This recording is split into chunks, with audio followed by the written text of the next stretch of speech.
paz, grupo docente, privilegio, estudiante en el grado de formación de paz. Es para mí motivo de gran satisfacción poder estar el día de hoy con ustedes en este conversatorio. No he traído diapositivas para que hagamos un conversatorio del tema y presentarles algunas reflexiones. Yo siempre empiezo con un pensamiento y yo creo que es oportuno para una sesión como esta empezar con Mandela.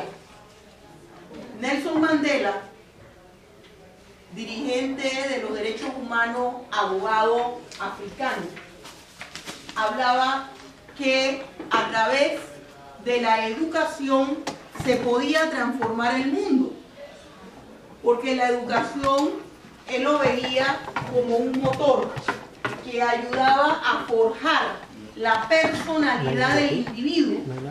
Y entonces él señalaba que gracias a la educación, una niña humilde, hija de un campesino, podía llegarse a convertir en médico, que el hijo de un minero podía llegar a ser jefe de la mina y que el hijo de sencillos agricultores podía llegar a ser presidente de la República, como fue. Y yo traigo a colación también a la joven palestina Malala. Malala señalaba que un lápiz, un libro y un maestro podían cambiar el mundo. Es decir, que la educación es el arma más eficiente y productiva para lograr cambios en el individuo y para forjar una cultura de paz. Muchos me decían que por qué yo hablaba que a través del derecho penal se podía hacer cultura de paz. ¿Por qué podía llegar a ser el derecho penal una estrategia educativa para forjar cultura de paz? Entonces yo señalaba que esa cultura de paz de la cual nosotros hablamos, acuñando el pensamiento de Naciones Unidas a través de UNESCO, implicaba alcanzar la paz y el desarrollo sostenible. Entonces yo decía que esa cultura de paz era lograr estrategias que permitieran la paz, pero que esas estrategias fueran sostenibles a lo largo del tiempo y de la distancia, y no realizar una acción que hoy mitiga un conflicto armado, que hoy mitiga un problema y resulta que es una acción que se pierde en el tiempo.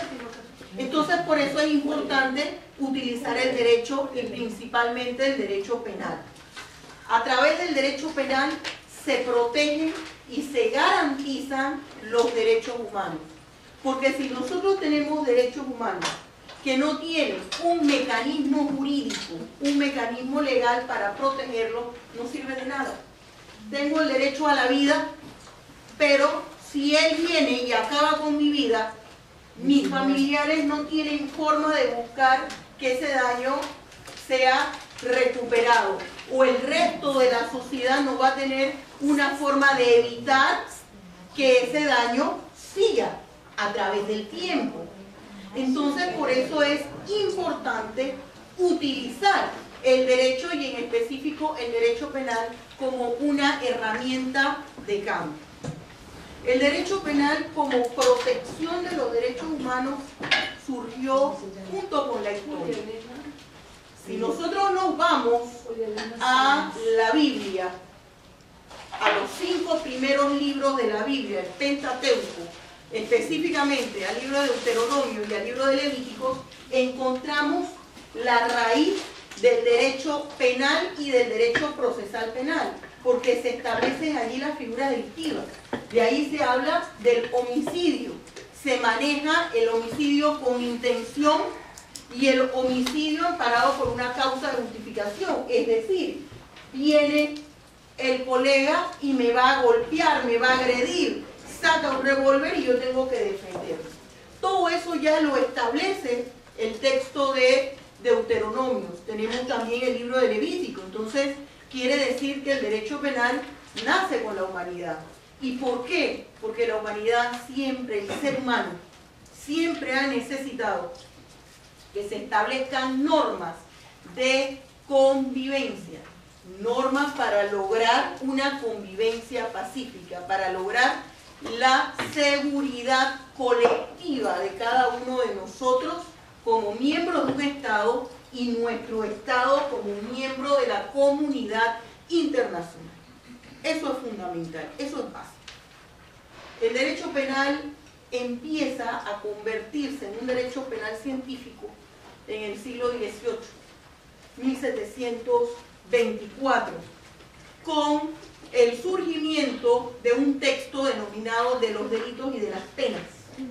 En ese texto de los delitos y de las penas es producto de un aristócrata de la época que se conoce con el nombre del Marqués de Beccarías. Él era un hombre que, independientemente de la riqueza y el abolengo en el cual había nacido, él veía que se cometían injusticias en las cárceles o en lo que ellos pensaban que eran cárceles. Estaban los mendigos, estaban las personas enfermas mentales, estaban las prostitutas, personas que no tenían razón de ser para estar en los centros penitenciarios. Y ahí iban a estar séculas seculorum, hasta que al rey que imperaba en aquella época se le ocurriese ponerlo en libertad. Entonces él señala que debía existir un listado de las figuras delictivas, es decir, que la ciudadanía conociera qué es lo que yo puedo y no puedo hacer. Y si yo incurro en la comisión de algo que me ha sido prohibido, yo lo debo conocer y debo conocer la sanción penal o la consecuencia jurídica que eso me puede atraer. Y que además esa persona que había transgredido ese ordenamiento jurídico tenía también el derecho de darle la oportunidad de reivindicarse para convertirse en un ente positivo de la sociedad. Y en ese periodo que él estaba pasando por la sanción, es decir, en la pena de prisión, en las prisiones, en los centros penitenciarios de aquella época, que por llamarlos de alguna forma, iba a pasar a formar parte de un equipo en los cuales debían haber diferentes profesiones para que estudiaran cuáles habían sido las causas que a ese individuo lo habían orillado a cometer la figura delictiva y que se le estableciera algún tipo de mecanismo, tratamiento, programa para resocializarlo, rehabilitarlo. Ahí es el inicio de la época científica del derecho penal y del derecho procesal penal. Se establece lo que se conoce como el debido proceso. Ese debido proceso, en palabras sencillas, es que nosotros conozcamos, se nos vulneraron los derechos, qué mecanismo legal yo puedo utilizar, es decir, qué recursos, que en todos nuestros países existen los mismos recursos, amparos, habeas corpus, que están establecidos primero en la Constitución y luego en el Código Procesal Penal o en el Código Penal. Entonces así se va gestando. Esa es una manifestación de la democratización, le llamo yo, de la situación del individuo. Se le permite a través de las normas jurídicas proteger y garantizar sus derechos fundamentales. ¿Cuál es el punto? En la medida en que el individuo, en que el ser humano conozca lo que yo puedo hacer y lo que yo no debo hacer y que conozca el porqué, porque yo no me le puedo llevar la computadora al señor, ¿por qué yo no puedo pegarle a la señora? ¿Por qué yo no puedo desbaratar las ventanas de este lugar que no me pertenece y que está sirviendo, tiene una utilidad? En la medida en que yo conozca eso, en la medida en que yo conozca mis derechos, mi comportamiento va a ser diferente.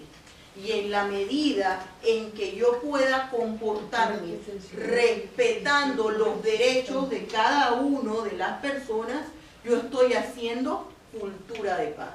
Y lo estoy haciendo en forma sostenible. Yo le conversaba hace un rato a una colega que hoy día en la mayoría de nuestros países de América Latina están convulsionando. Todo el mundo está en la calle formando jaleo, rompiendo llanta, puerta, quemando crucifijos, se están rebelando contra todo tipo de formas religiosas o espirituales. Es decir, hay un antivalor.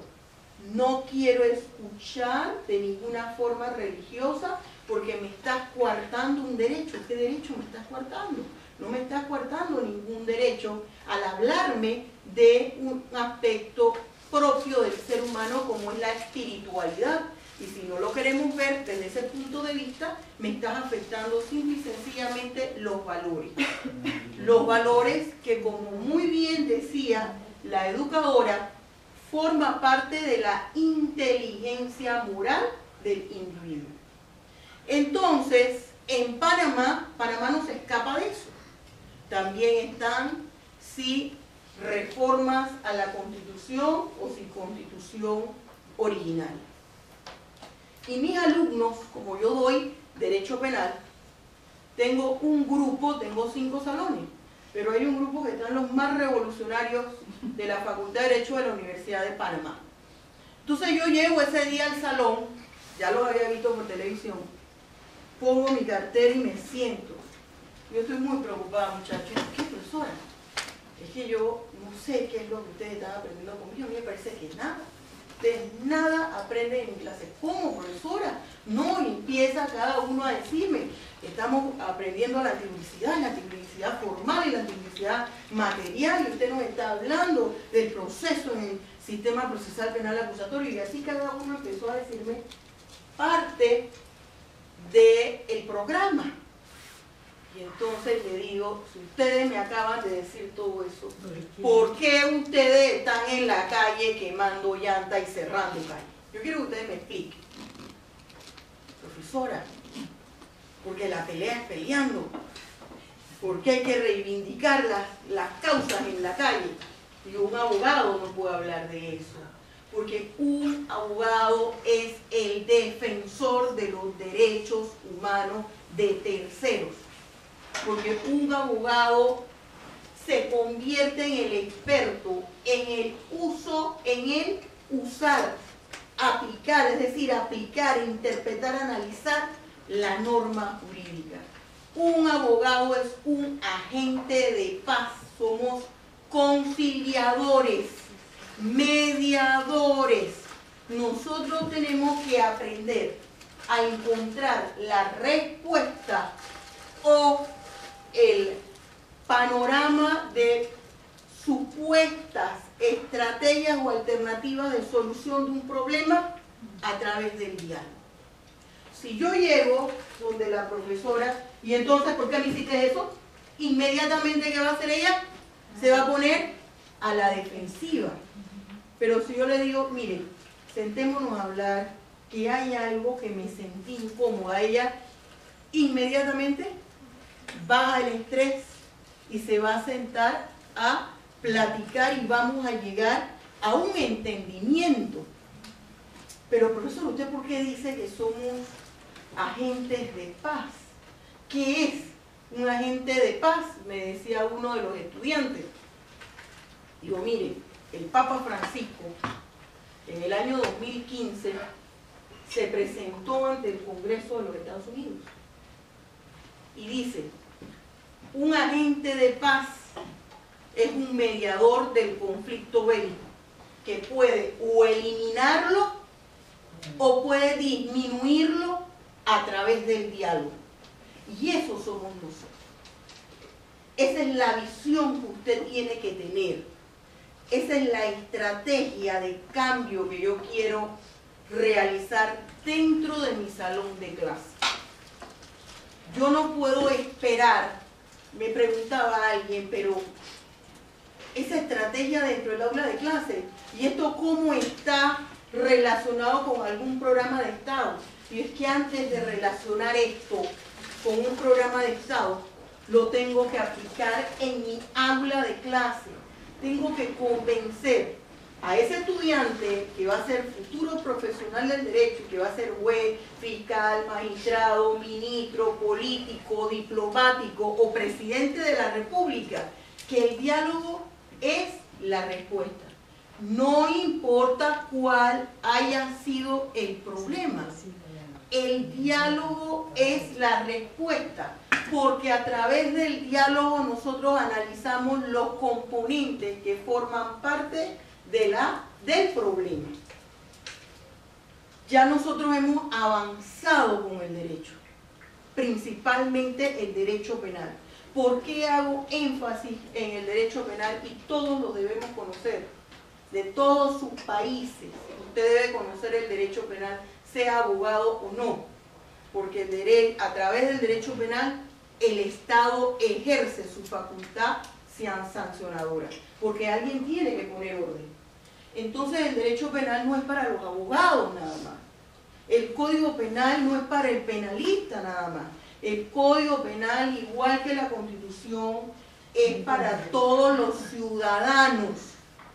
Nosotros necesitamos conocer cuáles son las conductas ilícitas que existen, cuáles son las sanciones para poder quejarnos. Yo tengo que saber las normas para poder quejarnos dónde y cómo en derecho, a través de la interposición de los mecanismos legales que existen y que se inicie el proceso. Un debido proceso. ¿Ese debido proceso qué quiere decir? Que todas las partes lleguen en igualdad de condiciones. En el momento en que un abogado olvide esa posición, deja de ser abogado.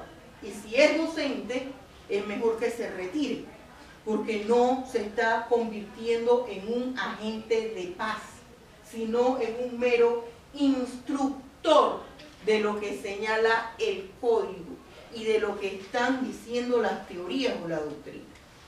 En la actualidad, el derecho penal ha hecho grandes avances. Ya hablamos del derecho penal en perspectiva con los derechos humanos. Esa perspectiva de los derechos humanos, ¿qué quiere decir? Entró el control de la convencionalidad a regir las normas jurídicas, en este caso las penales, de un país. Ese control de la constitucionalidad, ¿qué quiere decir?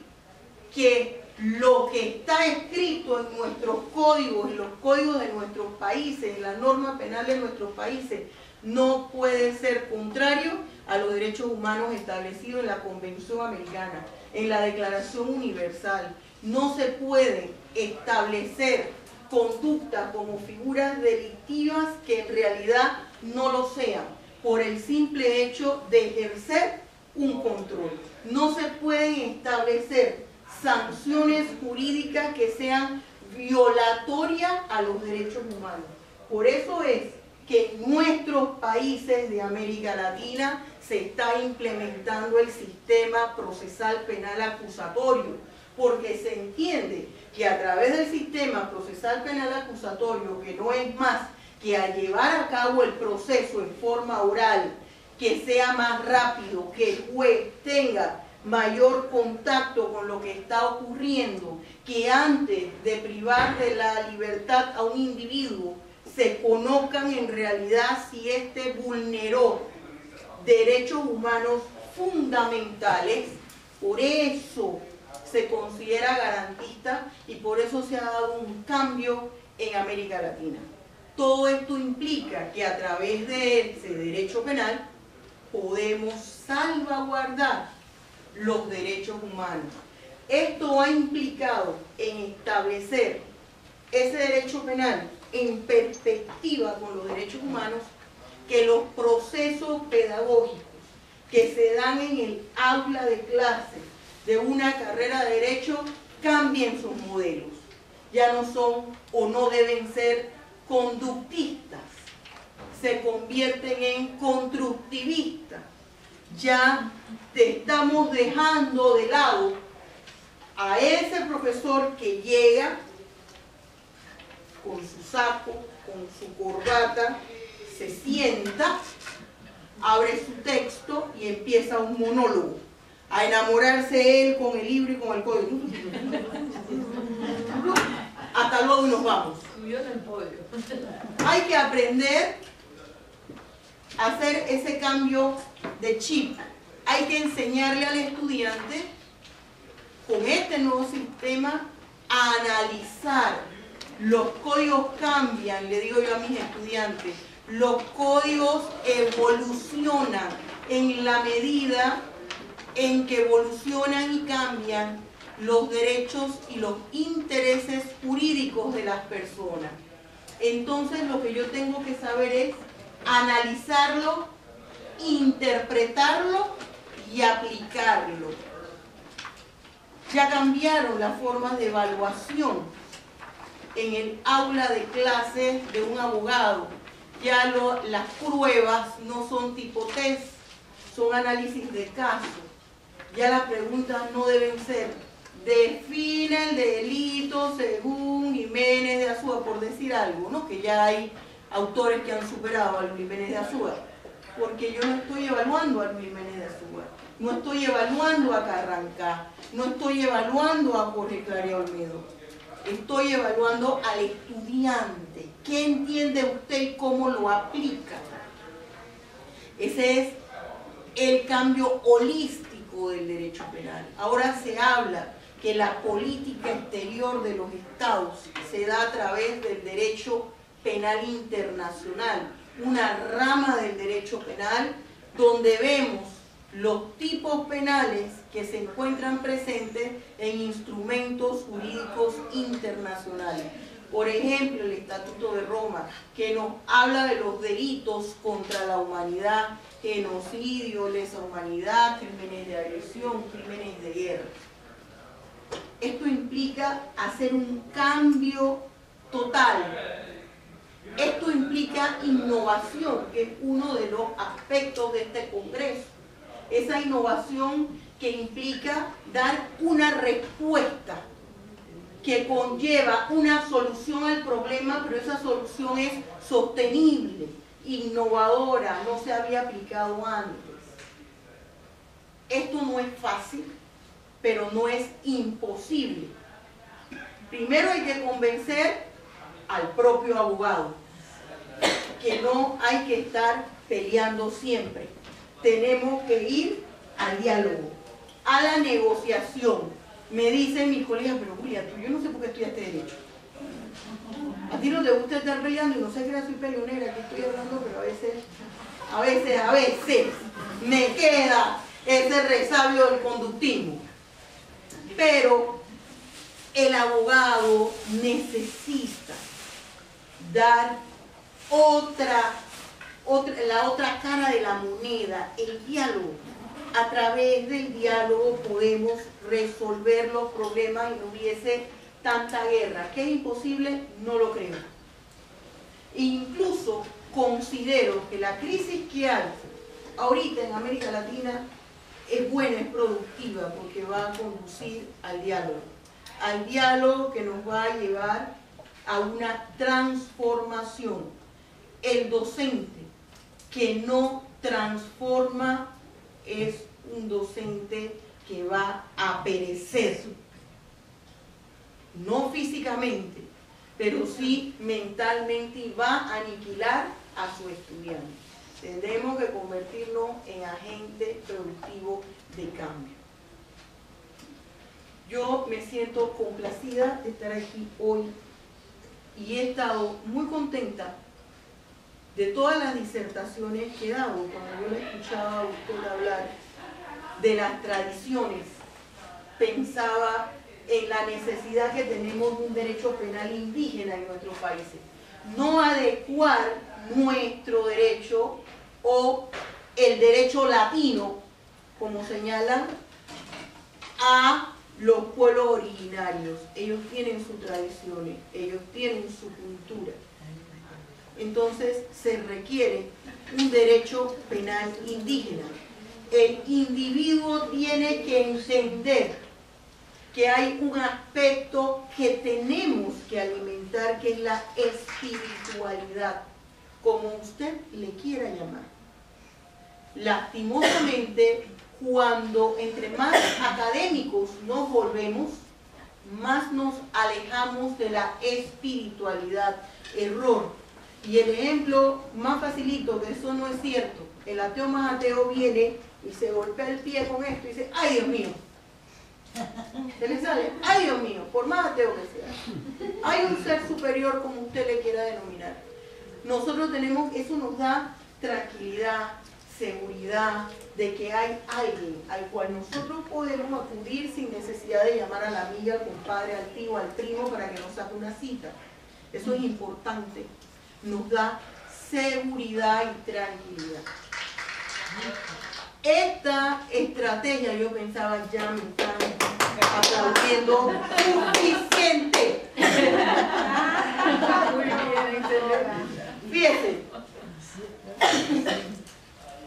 esta estrategia de cultura de paz a través del derecho penal la estoy tratando de llevar a cabo con los jóvenes y con la mujer.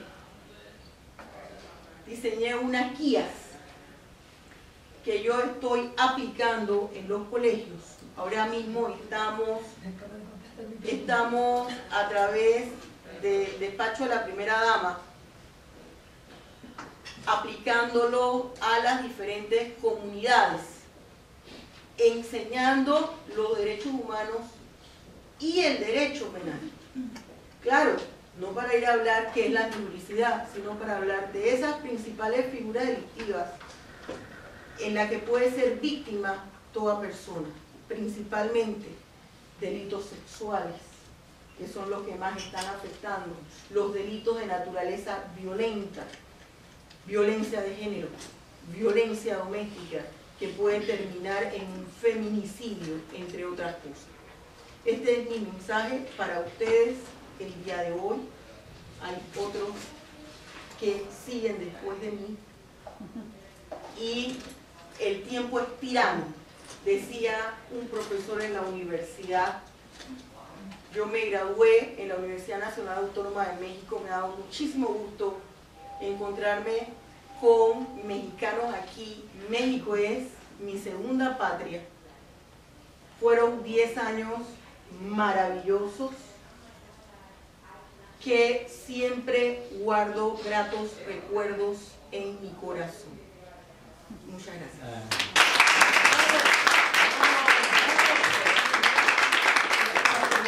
Toda la que quiera menos, ¿cuánto peso? Yo ya el peso ya lo sé. Mira, como a muchos de los países que estamos aquí nos va a interesar escuchar cómo se está implementando la estructura para enseñar la materia de derechos humanos en Panamá. A Ecuador nos interesa porque estamos en esa lucha, ¿no? Y creo que a otros países también, más o menos cómo lo están... ¿Cómo lo hacemos nosotros acá? Sí, tú mencionaste que a través de la oficina de la primera dama, pero... No, hay varias cosas. Uno, derechos humanos se está implementando, voy a hablar de la Facultad de Derecho, como una materia opcional. El estudiante tiene en su currícula materias obligatorias y otras materias opcionales. El estudiante decide si toma derechos humanos o no. Pero los profesores del Departamento de Derecho Penal lo estamos utilizando como un eje transversal. Y en derecho penal hay dos tipos de derechos, o se clasifica en dos formas. Derecho penal general, donde se estudian aspectos generales como qué es delito, quién es el responsable penalmente, entre otras cosas. Y penal especial, entonces lo introducimos en penal especial porque allí se estudian las figuras delictivas y cada figura delictiva garantiza un bien jurídico. El despacho de la primera dama entra a escena con el proyecto que implementé sobre la educación exactamente para los colegios, se llama Mujer, Familia y Comunidad. ¿En qué consiste? Capacito 25 mujeres. Lo hacemos a través de los distritos electorales.